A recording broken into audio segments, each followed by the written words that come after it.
kalau misalnya brosis itu ketemu nyeri pinggang pasien di IGD, kita minta pasien tidur, kakinya dinaikkan, dia nyumbat. Tapi kalau misalnya kita geser ke kiri, set, batunya jadi di sini. Itu di tengah-tengahnya dia ada.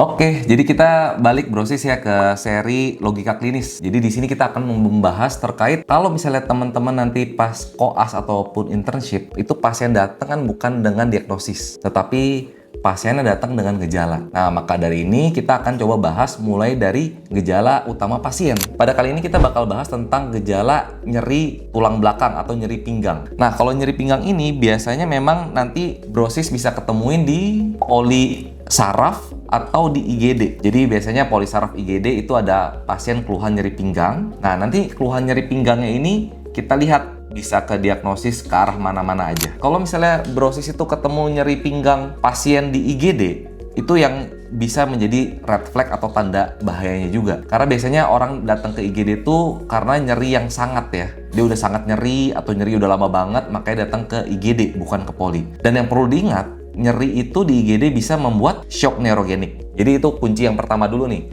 Kalau seseorang datang nyeri di pinggang, datangnya ke IGD, kita harus periksa TTV dulu untuk menyingkirkan apakah ada shock neurogenik atau tidak. Selanjutnya target. Jadi target pembahasan kita saat ini adalah tentang nyeri pinggang. Kalau misalnya pada umumnya nyeri pinggang itu karena otot, disebutnya low back pain ya. Dimana nyeri pinggang itu memang ternyata sangat sering terjadi. Mungkin teman-teman semua yang lagi kuliah, duduk kelamaan bisa nyeri pinggang juga ya. Tapi biasanya nyeri pinggang pada umumnya karena otot aja. Jadi ada ketegangan otot di situ. Kita perlu tahu bahwa kenapa nyeri pinggang ini bisa jadi sangat crowded pas lagi diagnosis.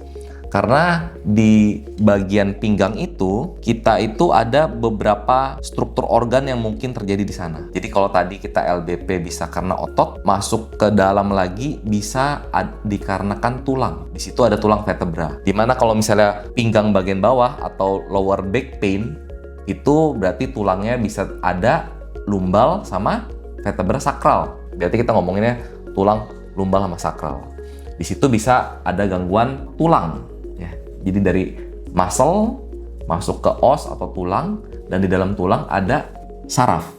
Jadi di situ bisa nyeri karena saraf juga. Jadi bisa nyeri neurogenik.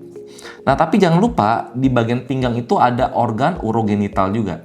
Jadi di situ ada ginjal dan ada saluran kemih ya. Jadi pas seseorang datang keluhannya nyeri pinggang bagian bawah, kita udah mulai berpikir nih, nyerinya itu karena otot, atau karena ada tulang, atau karena saraf, atau bagian urologi. Ya. Nah, di situ nanti kita akan membedakan tuh, cara membedakan ke 5 diagnosis tadi. Oke, kita coba lihat di sini, bahwa kalau misalnya kita lihat di tabel ini, itu kurang lebih ada tadi ya, saraf, otot, sama ginjal. Kalau keluhan gangguan tulang pada pasien, biasanya keluhannya nanti akan ke saraf juga, karena bisa menjadi penjepitan. Nah, diagnosis yang mungkin terjadi kalau misalnya di saraf paling sering adalah HNP atau hernia nucleus pulposus. Jadi kalau misalnya kita lihat bahwa di tulang belakang itu, di tiap tulang vertebranya, itu di tengah-tengahnya dia ada sponsnya. Kita sebutnya intervertebral disc. Nah, spons itu bisa terjadi penyempitan, entah itu karena tulangnya menyempit ataupun karena adanya protursi karena tekanan yang berlebih. Nah, itu akan bisa menyebabkan jadi tekanan pada saraf. Kalau misalnya ada tekanan pada saraf, keluhan pada pasien HNP itu khas nyerinya adalah nyeri radikuler atau nyeri menjalar seperti kestrum. Biasanya nyerinya itu bisa diprovok atau makin sakit jika adanya tekanan intraabdomen. Jadi kalau misalnya ada pasiennya lagi mengejan atau pasiennya lagi batuk, itu kan intraabdomennya bakal meningkat tuh pressure-nya. Itu biasanya nyerinya bisa meningkat. Jadi diprovok karena adanya tekanan di intraabdomen. Nah, kalau misalnya kita arahnya ternyata nyeri radikuler, jadi nyeri pada pinggang menjalar ke kaki, atau pinggang ada nyeri di betis, atau pinggang ada nyeri di pedis ya, di kaki. Nah, itu kita berpikirnya ke saraf tadi, HNP. Dimana kalau misalnya kita diagnosisnya mengarah ke HNP ini, tentu sebagai dokter kita melakukan pemeriksaan fisik adalah tes lasek. Jadi kita bisa melakukan tes lasek, kita minta pasien tidur, kakinya dinaikkan, itu untuk memprovok nyeri radikuler pada pasien. Habis kita naikin, jangan lupa kita di lasek dipertajam. Jadi bagian kaki pasien itu kita tekan lagi di situ. Nah, di situ kalau misalnya nyeri radikulernya terprovok, itu berarti kemungkinan besar ke arah HNP. Dan kalau misalnya HNP, biasanya kita perlu melakukan pemeriksaan CT scan ya pada pasien. Nah, di sini kita perlu lihat kita masih di bagian saraf ya atau neuro ya. Dimana kalau misalnya HNP itu ada diagnosis banding lagi, itu bisa dikarenakan spinal stenosis dulu. Jadi penyempitan ruang di tulang belakang atau vertebra yang menekan saraf tadi ya. Itu bisa dikarenakan misalnya ada penekanan pada si bantalan tersebut ya. Makanya stenosis. Atau paling sering juga bisa karena adanya spondylolistesis. Jadinya ada tulang dia geser, dia bikin penyempitan saraf juga. Nah, itu kita sebut spondylolistesis. Ataupun ada yang lain juga, misalnya facet syndrome. Kalau facet syndrome itu peradangan atau degenerasi pada sendi facet ya. Jadi di antara tulang belakang, bisa infeksi juga, jangan lupa. Jadi kita kalau ada nyeri saraf di tulang belakang, kita bisa berpikir apakah ada infeksi atau tidak di sana. Nah, kalau misalnya infeksi, paling sering adalah spondylosis tuberkulosis ya kalau di Indonesia. Jadi karena ada TBC. Nah, kalau misalnya TBC berarti kita pertanyain lagi, ada kemungkinan infeksi nggak?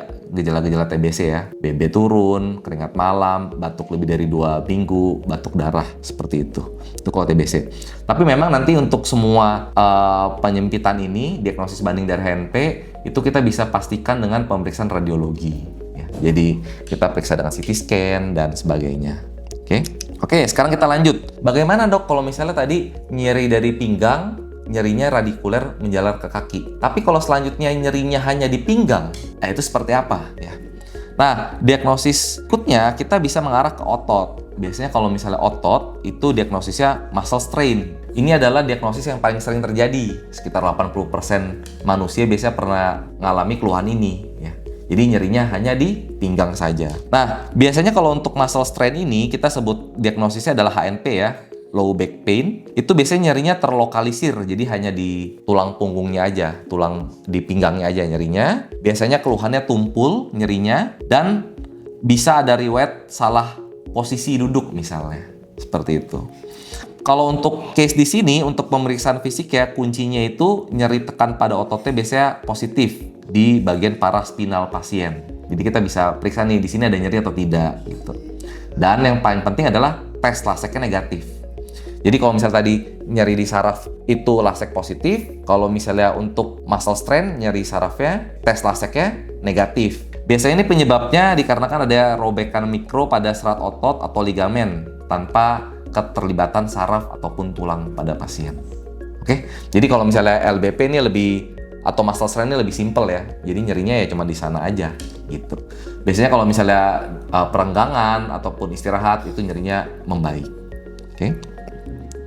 Nah, selanjutnya diagnosis yang terakhir itu adalah bagian urogenital. Nah, kalau misalnya di pinggang, kita lihat di anatomi urogenital, itu kira-kira organ apa nih yang ada di sini? Ya, betul ya. Jadi yang ada di sini adalah organ ginjal.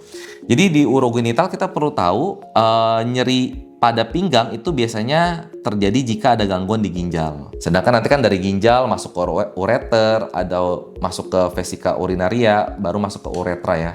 Nah, spesifik kalau misalnya untuk ginjal, ini kita perlu memastikan biasanya nyerinya itu nyeri visceral tumpul atau nyeri kolik hebat. Nah, apa yang dimaksud nyeri kolik nih? Nyeri kolik itu adalah nyeri yang bisa hilang timbul. Jadi kalau misalnya berhubungan sama ginjal, nyerinya bisa hilang timbul. Kenapa? Nyeri kolik itu adalah nyeri yang terjadi di saluran-saluran. Misalnya bayangin di ginjal itu ada salurannya, tiba-tiba di dalamnya ada batu. Batunya pas lagi nyumbat nyeri nih, tapi pas batunya lagi nggak nyumbat jadi tidak nyeri. Nah, itu adalah gejala khas pada nyeri kolik. Oke, jadi jangan sedang dulu nih kalau misalnya pasien bilang pinggang saya sakit dok, 2 jam lagi nggak sakit, tau-tau sakit lagi. Nah, itu jangan sedang dulu tuh, itu kemungkinan adalah nyeri kolik gitu ya. Nah, lalu kita pastikan dengan apa? Kalau misalnya mungkin ada batu pada ginjal pasien, yang pasti kita melakukan pemeriksaan nyeri ketok CVA, kosto vertebra angel tenderness ya. Jadi kita biasanya mengetuk ringan area punggung pinggang pasien di sudut iga ke-12 ya dan tulang belakang untuk melakukan pemeriksaan nyeri pada ginjal tersebut. Nah, tapi tadi kalau batunya di ginjal itu ya nyeri ketok CVA-nya positif. Diagnosis bandingnya bisa juga adanya pyelonefritis ya, itu infeksi ya pada ginjal. Ya, pasti ada keluhan infeksinya. Tapi kalau misalnya batu di urogenital itu jangan lupa batunya bisa di ginjal pasien atau kidney, bisa di ureter juga, vesika urinaria juga, bisa juga di uretra ya. Nah, kalau misalnya keluhannya di ureter, itu biasanya ada keluhannya dia menjalar ke selangkangan, ya, nyerinya menjalar ke selangkangan. Kalau misalnya batunya kemungkinan ada di vesika urinaria, biasanya pas lagi pipis, dia geser dikit ke kiri atau ke kanan, pipisnya jadi lebih lancar. Jadi pas pipisnya nyeri atau ketahan, pas lagi kencing, terus dia geser ke kiri nih. Bayangin nih, vesika urinaria, batunya kan kalau kita berdiri tegak kan ada di tengah-tengah nih, dia nyumbat. Tapi kalau misalnya kita geser ke kiri, set, batunya jadi di sini, salurannya jadi lancar. Ya. Jadi kita berpikir seperti itu. Itu untuk yang vesika urinaria. Oke, tapi kurang lebih kalau misalnya untuk nyeri pinggang, kita masuknya ke ginjal tadi ya, batu di ginjal, itu biasanya nyeri ketok CVA-nya positif. Oke, jadi kurang lebih seperti itu ya. Jadi ada nyeri pada saraf, nyeri pada otot, dan nyeri karena ada gangguan di urogenital. Nah, inilah penting kita melakukan differential diagnosis tadi ya, kurang lebih kita bisa pakai singkatan vindicate. Ya, jadi gangguannya di vaskular kah? Apakah ada infeksi atau inflamasi, neoplastik, degeneratif diferensiasi atau drugs, idiopathic intoxication atau iatrogenik, congenital, autoimun alergi anatomik, traumatik, endokrin atau metabolik.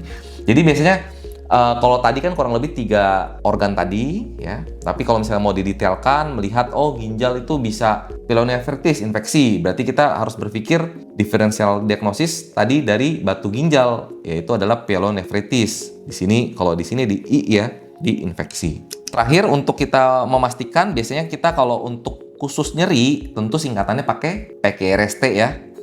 P provok.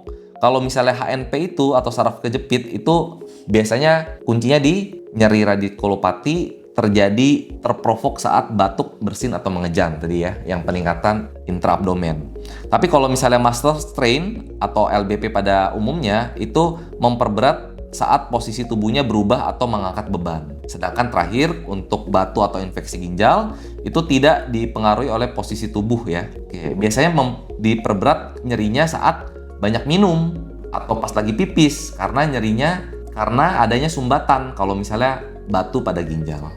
Sedangkan kalau misalnya untuk quality nih, kita bahas yang Q. Itu kalau HNP itu tadi nyeri radikulopati, dia kayak seperti terstrum, terbakar, atau tertusuk, atau bisa panas juga ya. Jadi nyerinya nyeri ke arah menjalar dan nyeri saraf ya. Kalau misalnya untuk muscle strain, itu Q-nya itu seperti pegal, tumpul, ataupun kaku. Dan kalau misalnya ginjal, karena tadi dia nyerinya di saluran, itu adalah nyeri kolik. Jadi nyerinya adalah hilang timbul. Ya. Atau bisa nyeri menetap juga. Kalau misalnya sumbatannya, dia nyumbat terus ya. Nah, lalu untuk R, regio atau radiation. Untuk HNP atau saraf kejepit, ini nyerinya pinggang bawah menjalar ke bokong, bisa ke ujung kaki juga. Kalau misalnya untuk muscle strain itu regionya terlokalisir ya di satu titik. Sedangkan untuk ginjal itu nyerinya di daerah pinggang ya, bisa menjalar ke perut depan atau selangkangan. Kalau tadi nyerinya karena batu di ureter. Lalu untuk severity. Nah, untuk severity kita bisa memakai beberapa opsi, misalnya pakai fast score atau pakai skala nih. Kalau severity biasanya HNP itu severity-nya bisa 6-9. Kalau untuk muscle strain bisa lebih rendah ya, 3-6. Kalau misalnya untuk gangguan ginjal, batu atau infeksi bisa tinggi juga ya, bisa 6-9 atau 10 bahkan. Nah, untuk timing untuk HNP itu biasanya onsetnya mendadak, sering memperberat saat di pagi hari. Kalau misalnya untuk muscle strain itu onsetnya akut setelah aktivitas fisik berat atau salah posisi. Dan untuk gangguan ginjal itu biasanya onsetnya mendadak karena batu ya. Dan progresifnya disertai demam atau infeksi kalau misalnya tadi pyelonefritis. Kunci klinisnya itu kita perlu tahu apa sih yang terjadi atau red flag apa yang kita perlu perhatikan kalau misalnya ada nyeri pada pinggang. Yang paling penting itu adalah nyerinya nyeri sangat. Itu yang red flag-nya, yang paling penting. Nyerinya nyeri sangat, nyeri. Fase-nya bisa 7-10. Yang kita takutkan adalah jika dia sampai shock neurogenik. Jadi nyeri sangat, lalu pas kita lakukan tanda-tanda vital, tensinya turun di bawah 90 sistolnya, atau sistol banding diastol kurang dari 20, plus heart rate dan respiratory rate-nya meningkat. Ya, itu berarti shock terkompensasi kan ya. Kalau nanti tak terkompensasi bisa kita bahas di video berikutnya. Nah, itu yang paling kita harus waspada. Nah, waspada berikutnya adalah jika ada penurunan berat badan drastis tanpa sebab. Itu juga kita harus waspada, takutnya bisa keganasan atau tumor tulang belakang. Nah, yang ketiga itu kita waspada kalau misalnya ada demam tinggi. Ya, demam tinggi kita bisa curigai ke, kalau demam tinggi plus nyeri kolik ya kita curigai ke pyelonefritis ya. Kalau demam tinggi plus batuk-batuk plus gejala HNP ya kita bisa curigai ke arah tuberkulosis tulang belakang pada pasien. Ataupun terakhir kita red flag itu kalau misalnya ada riwayat trauma. Jadi kalau misalnya ada riwayat trauma, kita lihat dia tidak bisa menahan buang air kecil atau bahkan tidak bisa buang air kecil. Satu, tidak bisa tahan, yaitu adalah inkontinensia urin, ataupun tidak bisa buang air kecil, ya itu juga red flag ya. Itu bisa salah satunya tanda tulang belakang pada sakral ya, cauda equina syndrome. Kurang lebih seperti itu, sudah bisa membedakan lah ya untuk nyeri pada pinggang, kita diagnosis bandingnya apa aja. Tadi bisa karena tulang dan saraf ya, lalu bisa karena otot aja, atau bisa karena daerah urogenital. Jadi kurang lebih seperti itu logika klinisnya untuk kita mendiagnosis bandingkan nyeri pada pinggang bawah. Semoga bermanfaat. Coba teman-teman kalau misalnya mau belajar gejala klinis atau logika klinis apa lagi ya yang menurut kalian perlu dijelaskan dan masih bingung nih pas belajar-belajar, boleh chat di kolom komen, nanti coba kita bahas di video-video berikutnya. Semoga bermanfaat dan sampai bertemu lagi di video selanjutnya. Prepare Doctor, saya Dr. Stelon. Sampai jumpa lagi.